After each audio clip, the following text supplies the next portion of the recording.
தமிழகத்தில் உள்ள அனைத்து மாரியம்மன் கோவில்களுக்கும் முதன்மை சக்தி பீடமாகவும் மாரியம்மன்களுக்கெல்லாம் தலைவியாகவும் திகழ்பவள் சமயபுரத்து அம்மன். சிவந்த மேனியுடன் ஆக்ரோசமான உருவத்துடனும் காட்சியளிப்பாள். கருணை உள்ளத்தோடு பக்தர்கள் வேண்டிய வரத்தை கொடுத்து உடனே ஆசி வழங்குபவள். தக்க சமயத்தில் வந்து பக்தர்களின் குறையை நிவர்த்தி செய்வதால் இவளை சமயபுரத்து மாரியம்மன் என்று அழைக்கப்பட்டாள். திருச்சியில் இருந்து 20 கிலோமீட்டர் தொலைவில் வடக்கு திசையில் மகா சக்தி பீடமாக விளங்குகிறது இந்த சமயபுரம். இந்த கோவில் 18ஆம் நூற்றாண்டில் கட்டப்பட்டதுன்னு சொல்றாங்க.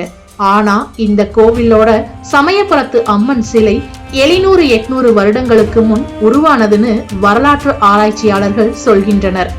புராண வரலாற்றின்படி ராமபிரானின் தந்தையான தசரதரும் உச்சயினியை ஆட்சி செய்து வந்த விக்ரமாதித்யனும் இந்த அம்மனை தரிசித்து ஆசி பெற்றதாகவும், அப்போ எவ்வளவு பழமையான எத்தனை தலைமுறைகளாக ஆசி வழங்கிட்டு வர்ற இந்த அம்மன் கலியுகத்துல நமக்கும் ஆசி வழங்கிட்டு வராங்கன்னு நினைக்கும் போதே மெய் சிலிர்க்க வைக்குது. சமயபுரம் மாரியம்மன் யாரு, எதற்காக பூலோகம் வந்தாங்க, உண்மையான முழு வரலாற்றையும் என்னென்ன அதிசயங்களை எல்லாம் நிகழ்த்திட்டு இருக்காங்கன்னு, மக்களுக்காக எதனால பச்சை பட்டினி விரதம் இருக்காங்கிறதையும் முழு விவரத்தையும் இந்த பதிவுல பார்க்கலாம். சக்தி வாய்ந்த இந்த மாரியம்மன் எப்படி சமயபுரம் வந்தாங்கன்னு தெரியுமா? திருக்கடையூரில் மார்க்கண்டேயனின் அதீத பக்திக்கு மயங்கிய சிவபெருமான் கால சம்ஹார மூர்த்தியாக அவதரித்து யமதர்மனை அளித்தார். அதனால உலகத்துல இறப்பு பிறப்பு நிலையில பெரிதும் மாற்றம் ஏற்பட்டது.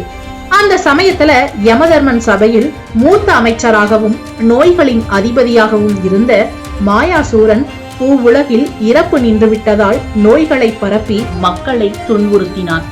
இதை பார்த்து கோபப்பட்ட பார்வதி தேவி தன்னோட அம்சமா மாரியம்மனை உருவாக்கி மாயாசூரனை வதம் செய்ய அனுப்பினாங்க. மாரியம்மன் மாயாசூரனையும் அவனோட சகோதரன்களையும் வதம் செய்து அவங்களோட தலைய ஒட்டியானமாக அணிந்து கொண்டாள். நோய்களின் கொடுமையிலிருந்து மக்களை காப்பாற்றினாள். அதன் பிறகு சிவபெருமான் கிட்ட ஆசி பெற்று அவங்களோட அண்ணன் வாழும் 108 திவ்ய தேசங்களின் முதன்மையான திருத்தலமாக இருக்கும் திருச்சி ஸ்ரீரங்கம் ரங்கநாதர் கோயில்ல வைஷ்ணவி தேவியா அருள் புரிஞ்சு வந்திருக்காங்க. சோழ மன்னன் தன் சகோதரிய கங்கதேச மன்னனுக்கு மனம் முடித்து வைத்தான். அவங்களுக்கு சீதனமா கோட்டை ஒன்றையும் நகரம் ஒன்றையும் கொடுத்தான். அந்த நகரம் கண்ணனூர் என அழைக்கப்பட்டது. கால ஓட்டத்திற்கு பிறகு பாண்டிய மன்னர்கள் படையெடுத்தார்கள். கோட்டையையும் நகரத்தையும் அழித்தார்கள்.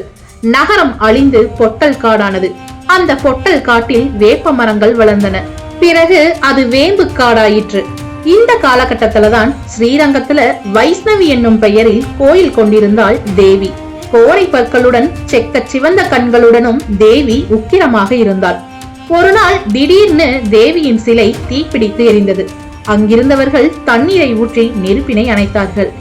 அம்மன் கிட்ட ஏன் இவ்வளவு உக்கிரமா இருக்கீங்கன்னு கேட்கும் போது அதற்கு அம்மன் அசரீரியாக வந்து, எனக்கு தனி கோவில் ஒன்றை கட்டி என்னை பிரதிஷ்டை செய்ய வேண்டும், நானே ஒளியா இருந்து உங்களுக்கு வழிகாட்டுகிறேன் என்று கூறிவிட்டு மறைந்து விட்டது. அங்கிருந்த ஜீய சுவாமிகள் வைஷ்ணவி அம்மனை வேறொரு இடத்துல பிரதிஷ்டை செய்ய ஏற்பாடு செய்தார். அதன்படி வைஷ்ணவி தேவியின் சிலையை சுமந்து கொண்டு வடக்கு நோக்கி பயணித்தார்கள். வழியில் ஒரு இடத்தில் இளைப்பாறினார்கள். பின்னர் கண்ணனூர் அரண்மனை இருந்த மேட்டு பகுதியை அடைந்தார்கள். அங்கே வேம்பு காட்டில் ஒரு ஓலை கொட்டகையில அம்மனை வைத்து சென்றார்கள். வைஷ்ணவி தேவி கண்ணனூரில் அம்மனாக இருந்த சமயத்தில் தென்னகத்தின் மீது விஜயநகர மன்னன் படையெடுத்து தன் படை பரிவாரங்களுடன் கண்ணனூர் வேப்பமர காட்டில் தங்கினார். அங்கே இருந்த அம்மனை கண்டார். யுத்தத்தில் வெற்றி பெற்றால் உனக்கு கோயிலே கட்டுகிறேன் என வேண்டிக் கொண்டார். வேண்டிக்கிட்டபடியே போரில் வெற்றி பெற்றதால் கிபி 1706 பிரம்மாண்டமா மாரியம்மனுக்கு ஒரு தனி கோயில் ஒன்றை கட்டி கொடுத்திருக்கிறாரு. அதுதான் நம்ம இப்ப வழிபட்டுக்கிட்டு இருக்க சமயபுரத்து அம்மன் ஆலயம். இங்க இருக்க சமயபுரத்தால் விக்கிரகம் மூலிகைகளால ஆனது. அதனால அம்மனுக்கு அபிஷேகம் செய்ய மாட்டாங்க. வேப்பமர காட்டுல இருந்த மாரியம்மனுக்கு அங்கேயே ஒரு தனி ஆலயம் அமைக்கப்பட்டு ஆதி மாரியம்மன் சொல்லி வழிபட்டு வந்திருக்காங்க. இப்ப இருக்க சமயபுரத்தம்மன் கோயில்ல இருந்து 5 கிலோமீட்டர் தொலைவில் ஆதி மாரியம்மன் கோயில் இருக்கு.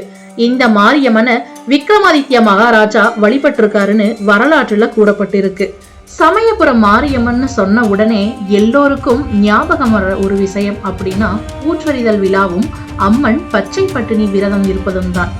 அம்மனுக்கு டன் கணக்குல கூடை கூடையா பூக்களை கொண்டு வந்து பூச்சொரிதல் விழா பிரம்மாண்டமா கொண்டாடிட்டு வர்றாங்க. மாசி மாதம் கடைசி ஞாயிற்றுக்கிழமையில இருந்து பங்குனி மாதம் கடைசி ஞாயிற்றுக்கிழமை வரைக்கும் ஒவ்வொரு வாரமும் சிறப்பா கொண்டாடுவாங்க. இந்த பூச்சொரிதல் விழாவில் தங்கச்சி மாரியம்மனுக்கு அண்ணன் ஸ்ரீரங்கம் ரங்கநாதர் கிட்ட இருந்து வரும் பூக்களால தான் முதல் பூச்சொரிதல் விழா நடக்குமாம். பூச்சொரிதல் விழா உருவாக காரணமாக அம்மன் நடத்தின ஒரு திருவிழாவை பத்தி இப்ப தெரிஞ்சுக்கலாம். அந்த சமயத்துல பிரான்ஸ் வசம் இருந்த திருச்சியை கைப்பற்றுவதுல பெரிய போட்டி வந்தது. பிரெஞ்சு படைகள் ஸ்ரீரங்கத்துல முகாமிட்டு இருந்தார்கள். அவங்கள தாக்குறதுக்காக ஆங்கில படைகளுக்கு தலைவரா கிளைவ் நியமிக்கப்பட்டாரு. கிளைவ் கூட தளபதிகளான ஜின்ஜின், டால்டன், லாரன்ஸ் அவங்க எல்லாருமே தங்கி இருந்தாங்க. தாங்கள் கொண்டு வந்திருந்த ஆயுதங்கள் மற்றும் வெடிமருந்துகளை கொட்டகை அமைத்து பாதுகாத்தாங்க. அந்த சமயத்துல இரவு நேரத்துல மக்கள் யாருமே வீட்டை விட்டு வெளியவே வரக்கூடாதுன்னு தடை உத்தரவு போட்டிருந்தாங்க. தளபதி ஜின்ஜின் நள்ளிரவில் ஆயுதங்கள் இருந்த கொட்டகையை பாதுகாக்க சுற்றி வந்து கொண்டிருந்தார். அப்போது மஞ்சள் ஆடை உடுத்தி ஒரு பெண் கையில் தீச்சட்டி ஏந்தி சென்றாள். யானி நில் என்று கத்தினார் ஜின்ஜின். ஆனால் அந்த பெண் அவனை கண்டுக்காமல் சென்றாள். உடனே ஜின்ஜின் தன்னோட துப்பாக்கியை எடுத்து அந்த பெண்ணை குறிப்பாத்து சுட்டார். அப்போதுதான் ஒரு அதிசயம் நிகழ்ந்தது. துப்பாக்கியில இருந்து வெளிவந்த தோட்டாக்கள் எல்லாமே பூக்களாக மாறி அந்த பெண்ணின் தலையில் விழுந்தது. துப்பாக்கி சத்தம் கேட்டு வெளியே வந்த ஊர் மக்கள் ஜின்ஜின் கிட்ட தவறு செய்து விட்டீர்கள், எங்கள் காவல் தெய்வம் மாரியம்மனை சுட்டு விட்டீர்கள் என்று கூறினாங்க. இதை நம்பாத ஜின்ஜின் வேகமாக ஆலயத்துக்குள்ள ஊர் மக்களோடு போய் பார்த்தார். அப்போது கருவறையில அம்மன் இல்லை. திடீர்னு ஒரு பெரும் சப்தம். அந்த கருவறையில் பீடத்தில் அம்மன் மீண்டும் வந்து அமர்ந்தாள். அனைவரும் விழுந்து வணங்கினார்கள். ஜின்ஜின்க்கு கண் பார்வை பறிபோனது. அந்த சமயத்துல ராபர்ட்க்கு அம்மை நோய் வந்தது. ஊர் மக்களோட அறிவுரையை கேட்டு ஜின்ஜின் ராபர்ட் கிளைவுடன் வந்து மாரியம்மன் கிட்ட மன்னிப்பு கேட்டதால ஜின்ஜின்க்கு கண் பார்வை கிடைத்தது. ராபர்ட்க்கு அம்மை நோய் நீங்கியது. இந்த நிகழ்வுல இருந்து இன்னைக்கும் அம்மனுக்கு பூச்சொரிதல் விழா வெகு சிறப்பா கொண்டாடிட்டு வர்றாங்க. இந்த பூச்சொரிதல் விழாவிற்கு பின்னணியில் மற்றொரு கதையும் சொல்லப்படுகிறது. அது என்னன்னு தெரிஞ்சுக்கலாம். உலக மக்கள் நன்மைக்காகவும் கோடைகால அம்மை நோயிலிருந்து பக்தர்களை பாதுகாக்க தன்னை தரிசிக்க வரும் பக்தர்களின் நன்மைக்காக சிவபெருமானை வேண்டி மாசி கடைசி ஞாயிற்றுக்கிழமையிலிருந்து பங்கினி கடைசி ஞாயிற்றுக்கிழமை வரை 28 நாட்கள் வரை அம்மன் பச்சை பட்டினி விரதம் இருப்பாங்களாம். விரத நாட்கள்ல அம்மனுக்கு தளிகைக்கு பதிலா துள்ளு மாவும் வெள்ளரி பிஞ்சு பாசிப்பருப்பு இளநீர் வைத்து படையலா படைக்கிறாங்க. பக்தர்களும் அதே விரத உணவை மட்டும்தான் சாப்பிடுறாங்க.